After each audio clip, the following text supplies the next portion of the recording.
As a retro gamer, I don't really care if I'm going to be using this on an LCD display.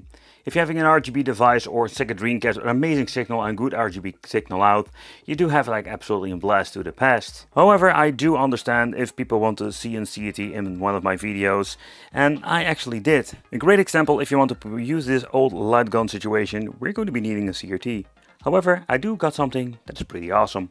Some time ago I picked up this CRT for only $5 freaking. And it's maybe one of the best investment I did in a very long time. Hey, welcome back to the channel. It's awesome that you're tuning in. So in today's video we are going to be doing a chit-chatting about this Philips old school CRT. And the reason I want to dedicate a video to this because I know a lot of you love to see CRT gaming more on the channel. However, it's absolutely like a really annoying thing to get a CRT recorded. However, I've picked up this Philips, and this is such a convenient television with a simple reason, because of the form factor, and even if it's in tube, this thing is very compact and very lightweighted. The downside to this television is actually that we don't have, like say, the best overall quality when it comes to some of the inputs. And maybe take away you're going to be connecting an old school PlayStation, an Xbox or an Sega Dreamcast. You need to be very careful what you're going to be buying with these smaller TVs, because not of, let's say, this particular model doesn't have support for every single signal input. But if you just want to play yourself some original games, in my case it's going to be the PAL, it works just fine. And that is one of those very cool things with this device. For me it's going to be absolutely more than enough. Another feature of this television is also the audio quality, because that one is quite good. At the front we're not going to be finding a lot of stuff. The on and off switch, the menu button over here, the volume control or the plus minus that we can use for all kinds of different things. For example, if you're going to be pressing the menu button, first we're going to have the volume control, next we're having the brightness. I did notice that the brightness is quite extreme if you're going to be leaving it at the normal settings, and of course contrast and all the other stuff. And it's a very basic menu and there's nothing much to actually say about it. And then we're having even a headphone jack out, and yep, that's going to be old school. And it's going to be easy if you want to connect, let's say, some external speakers. So another thing we can do, pressing plus or minus, we can go to different channels. I don't have a remote with this, but we can go to the AV out very easily by going to 0. In total, this thing will use around 34 watts. So when it comes to the older, let's say, televisions, the model is the 14PT1332/000. And it can only be used in 220 and 220/40 volts situations. Connection wise also here we don't have anything special going on, having only an SCART input and of course having an RF unit if you want to go old school, but let's say an Atari or an NES. But one of the really cool appealing things about it is also the audio quality. This is not comparable with, let's say, the Bang & Olufsen televisions, but this thing does give it like a very nice punch when it comes to the single speaker that is in here. And that is one of the things that I found very appealing with this television in the general overall situation.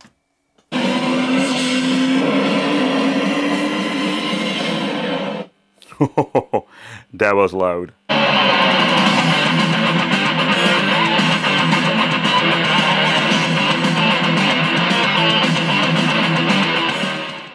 But for a simple, let's say, mini CRT, this thing has absolutely amazing display.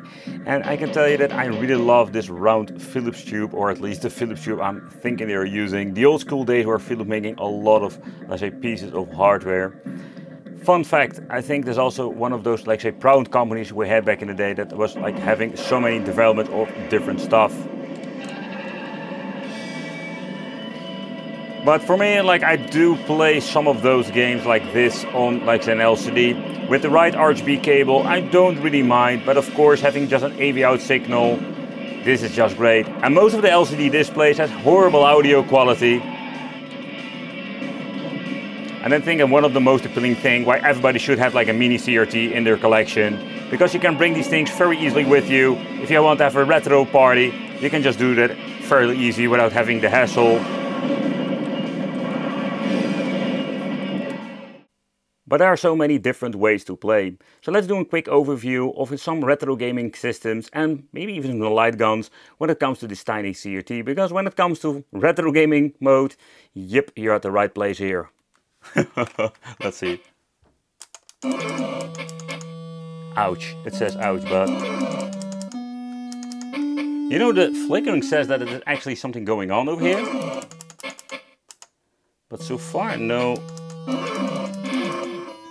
Oh, yeah, it seems to be working just... Okay. Man, I need to hold this freaking gun against the screen. But it seems to be working. Let's hold a little bit. Like longer. Yeah, now we can just succeed. That's kind of weird.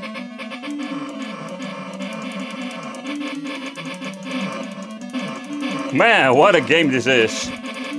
But if you're going to be looking at this and comparing this with Duck Hunt and Wild Gunman, this looks so much better. Ah, I can't drive anymore.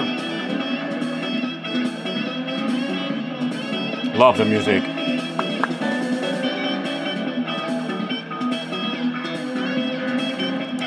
Oh, there we go. No idea why it didn't work the first time.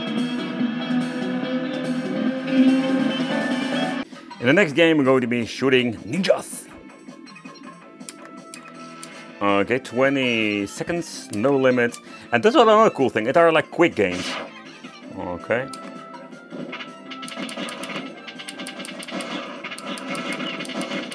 Ah, crap. Another thing I do wonder is like how it is when it comes to, let's say, what kind of games are actually on the NES, because I only experienced a couple of them.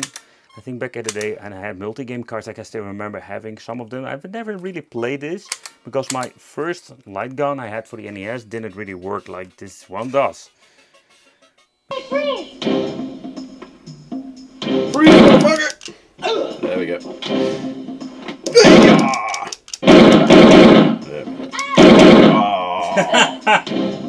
Great shot. Too bad you hit the sales clerk. No, there goes my power up. Ah! Ah! I hate it. It's like with those shmup games where you die when you're going to get hit the first time. Come on.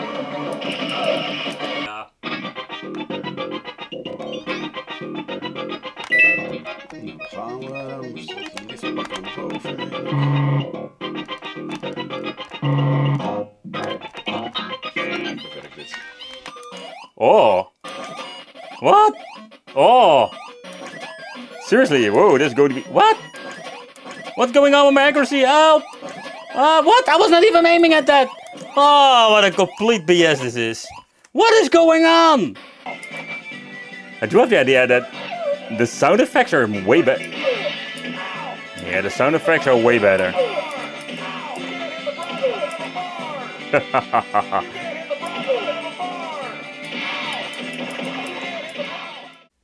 I'm always wondering, will the CRTs become expensive? I mean, in particular, these cheap versions. So this thing does come with a lot of limitations, so for just basic gaming, this is just fun. But of course, if I want to get some serious stuff going on with RGB, most of the time I'm grabbing my Bang & Olufsen CRTs because they have more and better compatibility, particularly when it comes to full RGB, but also different regions. I want to thank you all for watching. I hope you really enjoyed this video. And let me know, are you agreeing with me? Do you want to have a tiny CRT for $5 or so? And it would be great to see you in the next video.